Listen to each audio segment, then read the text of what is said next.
ये है कल्पना, जो घर का सारा काम करने के बाद सुकून से अपने कमरे में बैठी खाना खा रही है। कल्पना कहाँ है? क्या कर रही है? जल्दी से मेरे कमरे में आ। अपने मुंह का निवाला थाली में रखकर कल्पना अपनी भाभी राशि के कमरे में जाती है, जहां राशि बाथ गाउन पहने आईने के सामने खड़ी अपने गीले बाल हेयर ड्रायर से सुखा रही थी। भाभी जी, मैं खाना खा रही थी। हाँ ठीक है, खाना बाद में खा लेना, पहले मेरा काम कर दे। मैं अभी नहा कर आई हूँ, मेरी गीली साड़ी बाथरूम में पड़ी है, जाकर धो दे। कल्पना बाथरूम में जाकर राशि की साड़ी धोकर उसे छत में सूखने को डाल देती है। अगली सुबह फटा सूट पहने कल्पना किचन में नाश्ता बना रही थी, तभी कल्पना तू कहाँ है? जल्दी से मेरे कमरे में आ। अब किचन का काम छोड़कर कल्पना राशि के कमरे में जाती है तो देखती है कि राशि बेड पर चादर ओढ़े लेटी है और उसका बड़ा भाई विजय आईने के सामने खड़ा पैंट पहन रहा है। जी भाभी जी बोलिए। कल्पना, तेरे भैया ऑफिस जाने के लिए तैयार हो रहे हैं, तू उनके जूते पॉलिश कर दे। भाभी जी, मैं भैया के जूते कैसे हाथ लगा सकती हूँ? भैया, भाभी को मना करो ना आप। तू भैया से क्या बोल रही है? मैं बोल रही हूँ ना, जूते पॉलिश कर। विजय शर्ट पहनने के बाद पैंट पहनने लगता है और कल्पना उसके जूते पॉलिश करके अपनी माँ के कमरे में चली जाती है, जहाँ उसकी माँ पूजा कमरे के कोने में रखी सिलाई मशीन पर ब्लाउज सिल रही थी। मम्मी देखो ना, भाभी मुझसे घर का सारा काम करवाती, खुद कुछ नहीं करती। मुझे खाना खाने तक का टाइम नहीं मिलता। आज भाभी ने मुझसे भैया के जूते भी पॉलिश करवाए और भैया कुछ भी नहीं बोले। तो मैं क्या करूं कल्पना? तेरी भाभी को मैं कुछ भी नहीं बोल सकती। अब भाभी को भैया ने सर चढ़ा रखा है, तुम भी उन्हें कुछ नहीं कहती। मेरे कपड़े भी फटे हुए हैं, भाभी मुझे नए कपड़े भी नहीं लेने देती। मैं भैया से बोल बोल कर थक गई हूँ, वो भी नहीं सुनते। तो मैं क्या कर? तू कल को अपने ससुराल चली जाएगी, वहां पहनना जितने नए कपड़े पहनना हो। ठीक है मम्मी, तुम कुछ मत करो, लेकिन भाभी को इतना बोल ही सकती हो कि मुझसे तू करके बात ना किया करे। कौन भाभी अपनी ननद को तू करके बात करती है? तेरी भाभी तुझसे बड़ी है, तेरे भैया भी तुझसे तू करके ही बात करते हैं ना। लेकिन मम्मी, मुझे अपना काम करने दे, तू भी जाकर अपना काम कर। अपनी माँ की बातों से निराश होकर कल्पना वहां से चली जाती है। तेरी भाभी की धमकी की वजह से मैं मजबूर हूँ, मैं क्या करूँ? अगर मैं तेरे लिए कुछ भी करती हूँ, कुछ भी बोलती हूँ, तो तेरी भाभी मुझे ओल्ड एज होम भेज देगी। तेरा भैया भी तो उसी के इशारों पर नाचता है, वो उसे कुछ नहीं कहता। अपने भैया के व्यवहार और माँ की बातों से दुखी अकेले ही घर का सारा काम जैसे झाड़ू पोछा खाना और बर्तन करके शाम को अपने कमरे में उदास बैठी कल्पना। मम्मी और भैया पहले ऐसे नहीं थे, भाभी के आने के बाद सब बदल गए हैं। देख कल्पना, मैं तेरे लिए क्या लाया हूँ। मुझे कुछ नहीं चाहिए, भाभी को ले जाकर दे दो। मैं जानता हूँ तुम मुझसे बहुत नाराज है, लेकिन मैं क्या करूँ। तभी स्टाइलिश साड़ी और हार पहने राशि वहां आती है। जब तुम दबे पांव घर के अंदर आए, तभी मैं समझ गई थी कि तुम चोरी चोरी अपनी बहन के लिए कुछ लाए हो। देखो राशि, कल्पना के कपड़े फटे हुए थे, इसलिए मैं उसके लिए नया सूट ले आया, बस, और कुछ नहीं है। ये भी सस्ता ही है। मैं ये बर्दाश्त नहीं कर सकती। मैं आपकी कुछ नहीं हूँ क्या? मैं इतने दिनों से बोल रही हूँ कि मुझे एक डायमंड नेकलेस दिला दो, वो तो खरीदा नहीं जा रहा तुमसे। और बहन के लिए कहाँ डायमंड नेकलेस और कहाँ ये कपड़े? तुम किसका कंपैरिजन किससे कर रही हो राशि? हाँ, तुम अपनी पूरी गृहस्थी अपनी बहन पर ही लुटा दो, मेरी तो कोई कदर ही नहीं है। राशि विजय से सलवार छीनकर वहां से अपने रूम में चली जाती है। विजय भी उसके पीछे जाता है। उसी शाम डिनर करके राशि बालकनी में खड़ी चांद की तरफ देखकर, ये तो अब कुछ ज्यादा ही हो रहा है। आज मैंने इन्हें रंगे हाथों पकड़ लिया। आज से पहले ना जाने कितनी बार कल्पना के लिए कपड़े और ना जाने क्या क्या आया होगा। अब कल्पना को अपने ससुराल भेजना ही होगा। तभी राशि को कुछ याद आता है और वो भागकर विजय के पास जाती है। रूम में बेड पर लैपटॉप लिए बैठा विजय ऑफिस वर्क कर रहा था। विजय, तुम ना अपनी बहन की शादी कब कर रहे हो? बस कोई अच्छा सा लड़का मिल जाए तो कर देंगे। तुम उसकी चिंता मत करो, मेरी फ्रेंड के रिलेशन में एक लड़का है मीत।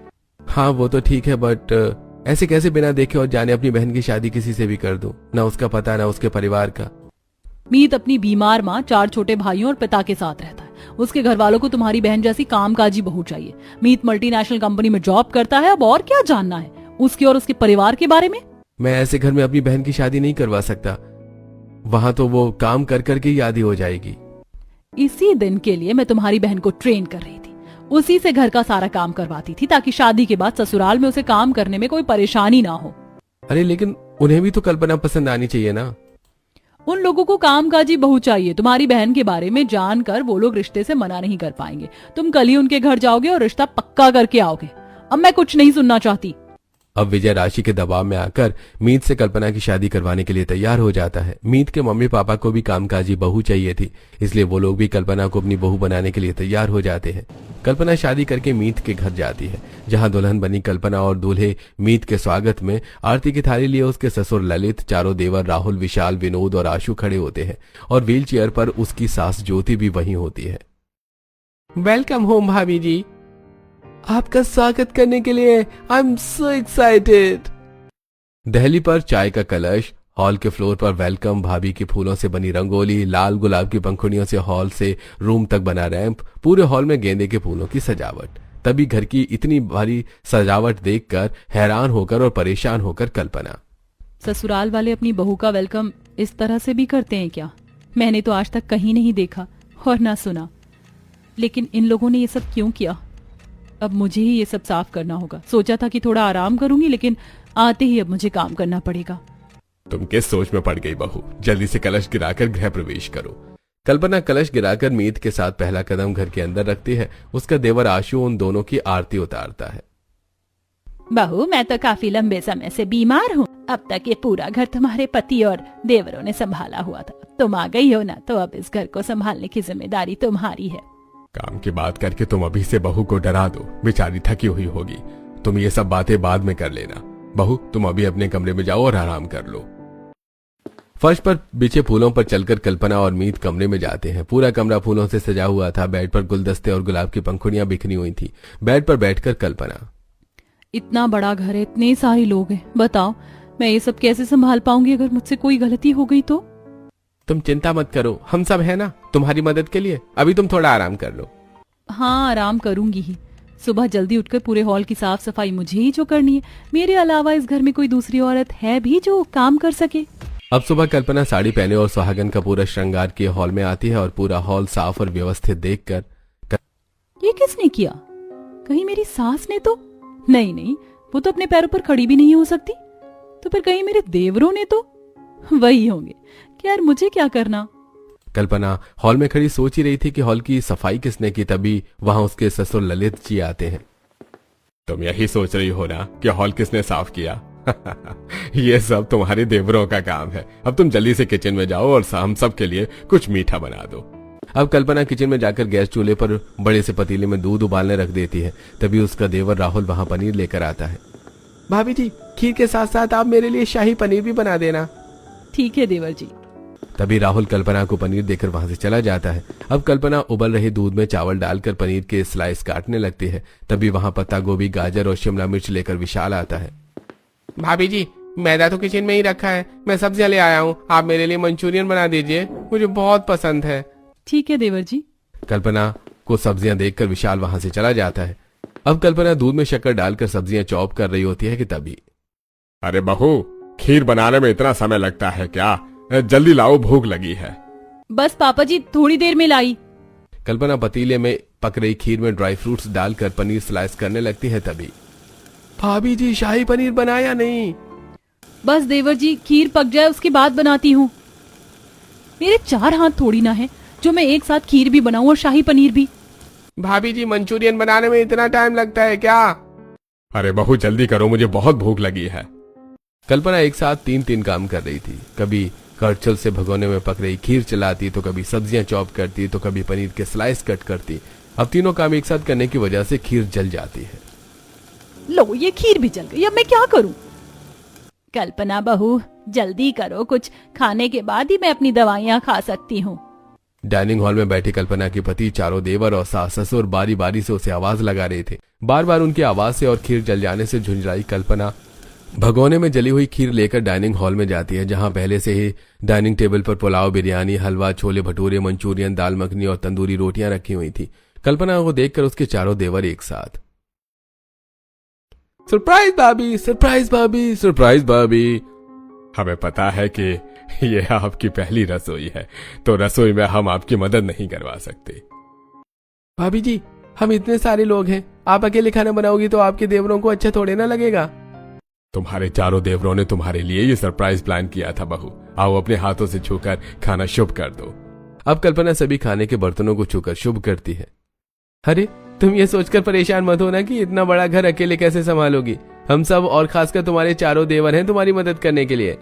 अब खाना खाने के बाद मीत ऑफिस चला जाता है और उसके चारों देवर और सास ससुर अपने अपने कमरे में चले जाते हैं। कल्पना भी झूठे बर्तन किचन में ले जाकर सिंक में साफ करने लगती है। बातें तो सब बड़ी बड़ी कर रहे थे, इतने सारे जूठे बर्तन मुझे अकेले ही धोने पड़ रहे हैं। एक भी देवर मेरी मदद करने नहीं आया।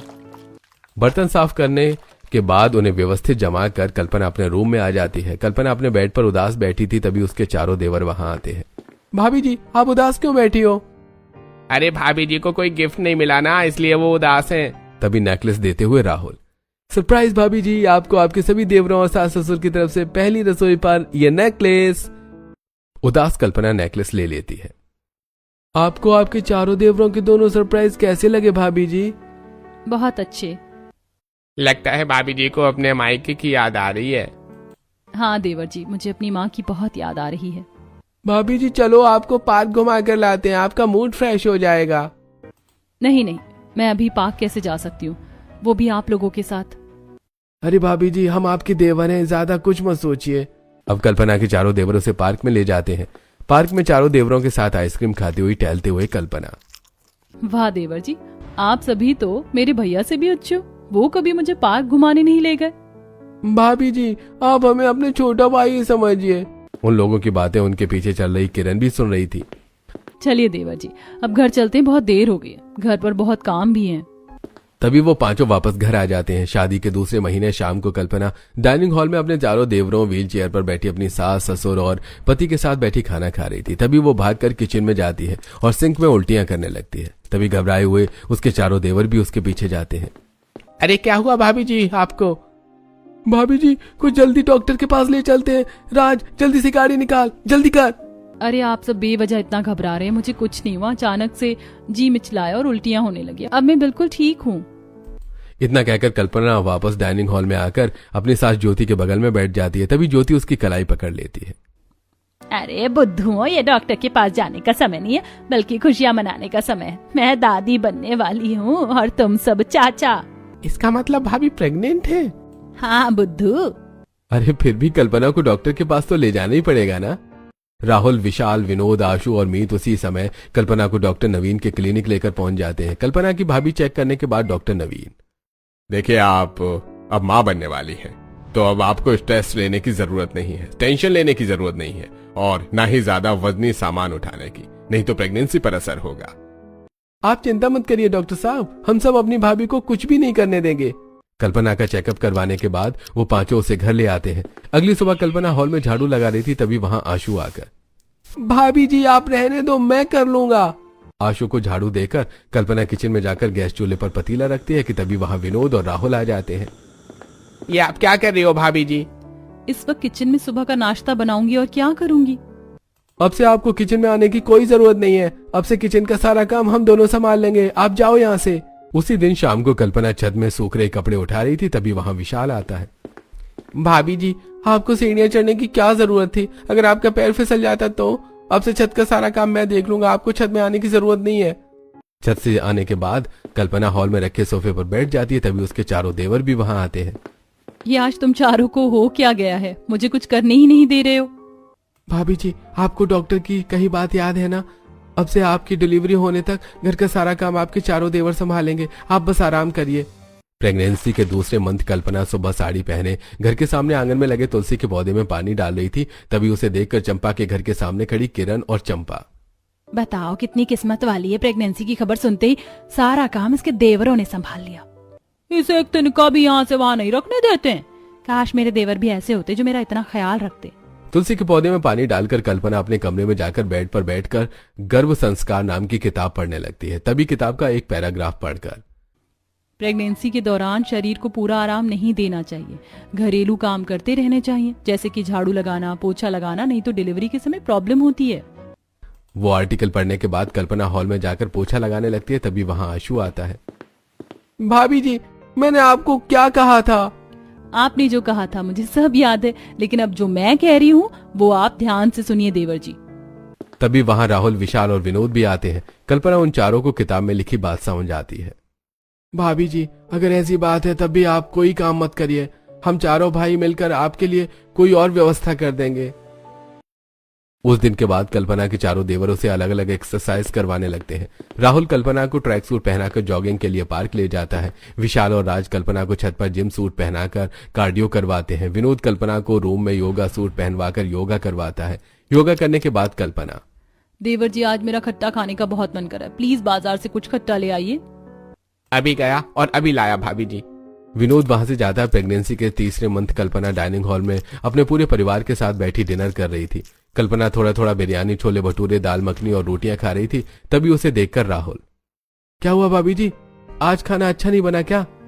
ऐसी बात नहीं है देवर जी। तो फिर खा क्यों नहीं रही है? आज आपको भूख नहीं है क्या? बुद्धू का बुद्धू ही रहेगा, तुझे इतना भी नहीं पता कि प्रेगनेंसी के दौरान खट्टा खाने का मन करता है। आम, इमली, अचार ये सब मिल जाए तो मजा आ जाए। आपने ये बात पहले क्यों नहीं बताई भाभी जी? अभी इंतजाम कर देते हैं। अब कल्पना के चारों देवर वहां से चले जाते हैं। कल्पना और मीत भी बालकनी में जाते हैं। आसमान की तरफ देख रही कल्पना से मीत, तुम्हारे आने से पूरा घर चहक उठा है। इससे पहले ये सब लोग इतने खुश कभी नहीं थे, खासकर मेरे भाई। मैं जानती हूँ जी, मुझे तो ऐसा लगता है कि अगर मैं उनसे कह दूं कि मुझे आसमान के सितारे चाहिए तो मेरी खुशी के लिए वो चारों वो भी ला देंगे। तभी वहां कल्पना के चारों देवर आ जाते हैं। कल्पना को कच्चे आम देते हुए राहुल, भाभी जी ये चांद सितारे लाना हमसे नहीं होगा, अभी तो आप फिलहाल कच्चे आम से काम चलाइए। तभी कल्पना को इमली देते हुए विशाल, और इमली से भी। तभी कल्पना को अचार की बरनी देते हुए विनोद, भाभी जी मैं तो आपके लिए अचार लाया हूँ। तभी आशु के हाथ में भरी हुई बोरी देखकर, तू बोरी भरकर क्या उठा लाया आशु? अभी तो मेरे तीनों भाई आपके लिए जो भी लाए हैं उससे आपका पेट नहीं भरेगा। ये देखिए मैं बोरी भरकर नींबू लाया हूँ। जब भी आपका खट्टा खाने का मन करे खाने में नींबू निचोड़िए और भरपेट खाना खाइए। अरे वाह मेरे छोटे देवर जी, आपने तो बहुत दूर की सोची है। उस दिन के बाद से कल्पना के चारों देवर उसे कभी इमली, कभी अचार, कभी संतरे तो कभी कच्चे आम लाकर देने लगे। प्रेगनेंसी के 6वें मंथ जब कल्पना का पेट बाहर निकला तो साड़ी पहनने में उसे अनकंफर्टेबल फील होता है। हॉल में बैठी साड़ी पहने कल्पना को उसके चारों देवर राहुल गाउन देते हुए, भाभी जी अब आपको साड़ी पहनने की जरूरत नहीं है, अब आप ये गाउन पहनना। विशाल टी शर्ट और लोअर देते हुए, देखिए भाभी जी मैं आपके लिए ये ढीली टी शर्ट और लोअर लाया हूँ। विनोद लॉन्ग ड्रेस देकर, भाभी जी आप अब से लॉन्ग ड्रेस पहनना। छोटे देवर जी आप कुछ नहीं लाए मेरे लिए? तभी प्रेगनेंसी पिलो देते हुए आशु, मैं आपके लिए ये पिलो लाया हूँ, इससे आपको आराम मिलेगा। तभी वहां मीत आता है और कल्पना के कंधे पर हाथ रखकर, कितने प्यारे देवर मिले हैं तुम्हें जो तुम्हारा इतना ख्याल रखते हैं। आपने बिल्कुल सही कहा, ये चारों मेरे वर्ल्ड के बेस्ट देवर हैं। प्रेगनेंसी के 7वें मंथ कल्पना राहुल के साथ आंगन में ही वॉक कर रही थी। उस समय उसके पैरों में सूजन थी। दर्द की वजह से कल्पना को चलने में तकलीफ हो रही थी। देवर जी मेरे पैरों में सूजन है, मुझसे चलते नहीं बन रहा है, अब मैं थोड़ा आराम करूंगी। इतना बोलकर कल्पना हॉल में रखे सोफे पर आकर बैठ जाती है। तभी राहुल तुरंत अपने तीनों छोटे भाइयों के साथ मार्केट जाकर एक रिक्लाइनर रिलैक्सिंग सोफा खरीद कर लाता है। तभी राहुल हॉल में सोफा लाकर, भाभी जी अब से आप इसी सोफे पे आराम करेंगे। अब विनोद और राहुल कल्पना का हाथ पकड़कर उसे सोफे पर बिठाते हैं और विशाल और आशु कल्पना के पैर दबाते हुए, भाभी जी बहुत हो गई एक्सरसाइज और वॉकिंग, अब से आपको कुछ करने की जरूरत नहीं है। आपके लिए इमली, कच्चे आम, नींबू, यहाँ तक कि पानी की व्यवस्था आपके रूम में ही कर दी जाएगी।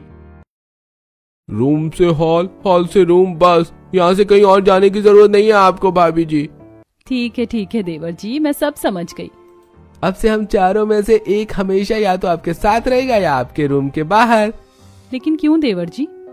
भाभी जी जैसे जैसे डिलीवरी के दिन नजदीक आएंगे वैसे वैसे आपकी तकलीफ बढ़ती जाएगी और हम नहीं चाहते कि आपको हमारी जरूरत हो और हम आपके पास ना हो, इसलिए अब और कोई सवाल और जवाब नहीं भाभी जी। आपका जो ऑर्डर मिस्टर राहुल, अब से कल्पना आपका हर ऑर्डर फॉलो करेगी सर। तभी कल्पना राहुल को सल्यूट करती है। कल्पना की प्रेगनेंसी के 8वें मंथ में उसके सभी घरवाले हॉल में बैठकर बेबी शावर का डिस्कशन कर रहे थे। बहू को बेबी शावर ग्रैंड होना चाहिए, ऐसा कि हमारे सभी रिश्तेदार और मोहल्ले वाले याद रखें। हाँ होना ही चाहिए, हमारी बड़ी बहू का पहला बेबी जो है। भाभी जी का बेबी शावर ग्रैंड बनाने की जिम्मेदारी हम चारों देवरों की है। अपने सभी रिलेटिव्स और मेंबर्स को इनविटेशन देने की तैयारी मेरी। अब डिस्कशन करने के बाद कल्पना के चारों देवर बेबी शावर ग्रैंड बनाने की तैयारी शुरू कर देते हैं। राहुल, विशाल, विनोद और आशु मिलकर पूरे हॉल को फूलों से सजाते हैं और हॉल में बेबी शावर का डेकोरेशन करते हैं। हॉल में स्टेज लगाकर उसके बीच में सोफा रखते हैं। स्टेज को चारों तरफ से फूलों की माला से सजा देते हैं। अब होगा baby shower celebration grand. Finally Kalpana के बेबी शावर का दिन आ ही गया। एक एक करके कल्पना की माँ, भैया और भाभी, उसकी दोनों पड़ोसने किरण और चंपा हॉल में आ चुके थे। उसके चारों देवर व्हील चेयर पर बैठी सास और ससुर कल्पना का इंतजार कर रहे थे। तभी हॉल की लाइट्स बंद होती हैं और स्पॉटलाइट कल्पना पर पड़ती है। सब देखते हैं कि कल्पना गाउन पहने मीत का हाथ पकड़े हॉल में आती है। हॉल की लाइट्स ऑन होने के बाद कल्पना के चारों देवर उसे गोद में उठाकर स्टेज पर रख के सोफे पर बिठाते हैं। भाभी जी, आपके लिए बनारस से खास मंगवाई रेशमी साड़ी। भाभी जी, आपके लिए डायमंड रिंग। भाभी जी, आपके लिए नेकलेस। भाभी जी, आपने जो हमें खुशी दी है उसके लिए ये गाउन। ज्योति फूलों का ताज पहनाकर। बहू, तुम्हारे आने के बाद हम सबकी जिंदगी फूलों से महक गई है, इसीलिए मेरी और तुम्हारे ससुर की तरफ से ये फूलों का ताज। कल्पना को ससुराल वालों का प्यार और सम्मान मिलता देखकर राशि। मैंने क्या सोचा था, क्या हो गया। मैंने सोचा था कि कल्पना देवरों से भरे ससुराल में जाएगी तो काम करेगी, लेकिन यहाँ तो इसे रानी बनाकर रखा गया है। कल्पना के पास जाकर उसकी माँ पूजा। मुझे हमेशा तेरी चिंता लगी रहती थी, लेकिन अब मैं खुश हूँ तुझे इतना प्यार करने वाला ससुराल मिला है। कल्पना के पास जाकर विजय। कल्पना, मुझे माफ कर देना। तेरी भाभी की बातों में आकर मैंने मर्दों से भरे ससुराल में तेरी शादी कर दी थी, लेकिन तेरी किस्मत है जो तुझे इतना प्यार करने वाला ससुराल मिला। कल्पना के देवर और ससुराल वाले धूमधाम से उसका बेबी शावर सेलिब्रेट करते हैं। फिर कल्पना के 9वें महीने की प्रेगनेंसी में हॉल में बैठे कल्पना के देवर। बताओ भाभी जी को बेटी होगी या बेटा? बेटी। बेटा। बेटी हो या बेटा, मुझे तो बस चाचा बनने की खुशी है। तभी वहां कल्पना आती है। ये किस बात की डिस्कशन हो रही है मेरे प्यारे देवर जी? हम चारों भाई आपस में डिस्कस कर रहे थे कि खिलौने और कपड़े भतीजे के लिए लेने हैं या भतीजी के लिए। अगर दोनों आ गए तो फिर? अच्छा आइडिया है, काम करते हैं, दोनों के लिए कपड़े और खिलौने ले आते हैं। तभी कल्पना का लेबर पेन शुरू हो जाता है। कल्पना पेट पकड़कर। माँ, बहुत दर्द हो रहा है। क्या हुआ भाभी जी? लगता है इसने आप लोगों की बात सुन ली, अब बहुत ही जल्द आप सबसे मिलने को बेताब है। तभी कल्पना के चारों देवरों से तुरंत हॉस्पिटल ले जाते हैं। हॉस्पिटल के प्रेगनेंसी वार्ड के बेड में बेबी गर्ल के बगल में लेटी कल्पना के चारों तरफ उसके चारों देवर, सास, ससुर और हस्बैंड खड़े हैं। प्यारी बिटिया का जन्म हुआ है। मीत की माँ, तुम दादी बन गई और मैं दादा बन गया। बुढ़ापे में हम दोनों का नया जन्म हुआ है।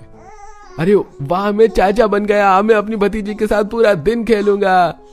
मैं अपनी भतीजी को डॉक्टर बनाऊंगा। मेरी भतीजी पायलट बनेगी। अरे बुद्धुओं, पहले अपनी भतीजी को घर तो ले चलो, फिर बनाना उसे जो बनाना हो। अभी तक तो उसका नामकरण भी नहीं हुआ है।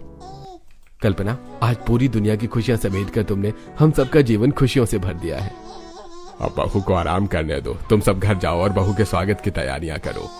राहुल, विशाल, विनोद और आशु घर जाकर अपनी भतीजी के स्वागत के लिए पूरा hall remote control car, remote control train, dolls, झुंझुना, पालना, block, teddy bears, baby shoes, baby frock और बहुत से खिलौने से सजा देते हैं। अपनी भतीजी के वेलकम के लिए दहलीज पर वेलकम होम लिटिल प्रिंसेस की रंगोली बनाने के बाद वो चारों दहलीज से लेकर हॉल में रखे सोफे तक गुलाब के फूल बिछाते हैं। वो लोग किसी भी वक्त आते ही होंगे। लिटिल प्रिंसेस के वेलकम में कोई कमी नहीं रहनी चाहिए। इतना कहकर राहुल एक थाली में सिंदूर घोलकर विशाल पूजा की थाली तैयार करके, आशु फूलों से भरी टोकरी लेकर और विनोद सफेद कपड़ा लेकर दहलीज पर खड़े हो जाते हैं। व्हील चेयर पर उनकी माँ भी साथ में होती है। घर आने में इतना वक्त क्यों लग रहा है? अब और इंतजार नहीं हो रहा। जैसी बच्चे को गोद में लिए कल्पना मीत और अपने ससुर ललित के साथ दहलीज पर आती है, वैसे ही आशु फूल बरसाने लगता है और विशाल आरती उतारता है। Welcome home little princess, welcome home भाभी जी। विनोद सफेद कपड़ा फर्श पर बिछाता है। राहुल बेबी गर्ल को गोद में लेकर उसके पैरों की छाप उस कपड़े में लेता है। अब बेबी गर्ल को गोद में लिए राहुल आगे चलता है और उसके पीछे उसकी भाभी और सभी घर वाले सोफे तक जाते हैं। अब सोफे में कल्पना को बिठाकर राहुल उसकी गोद में बेबी गर्ल को रखता है। आप सबने मेरे लिए इतना कुछ किया है, मैं भी आपके लिए कुछ करना चाहती हूँ। आपको कुछ भी करने की जरूरत नहीं है भाभी जी। ऐसे कैसे कुछ करने की जरूरत नहीं है देवर जी? आप सबने मेरा इतना ख्याल रखा, इसीलिए मैं अपनी बेटी के नामकरण का सौभाग्य आपको देना चाहती हूँ। बताओ बताओ, किसके लिए इतना एक्साइटेड थे? उसका कुछ नाम सोचा है या नहीं? अरे हमने कोई नाम सोचा ही नहीं। तो आप सोच लेते हैं लिटिल प्रिंसेस का नाम होगा परी। अरे नहीं, कॉमन नाम है, इसका नाम होगा नव्या। अरे बेकार नाम है, मेरी भतीजी का नाम होगा राजकुमारी। अरे कितना आउटडेटेड नाम है, मेरी भतीजी का नाम होगा आभा। भाई तू भी रहने ही दे, अपनी भतीजी का नामकरण तो मैं ही करूंगा, लिटिल प्रिंसेस का नाम होगा खुशी। इस तरह कल्पना के चारों देवर अपनी भतीजी के नामकरण को लेकर आपस में प्यार भरी तकरार करने लगते हैं। लगता तो नहीं है कि कल्पना के चारों देवर अपनी भतीजी का नामकरण कर पाएंगे। आप ही उन्हें कोई अच्छा सा नाम सजेस्ट करके उनकी हेल्प कर दीजिए।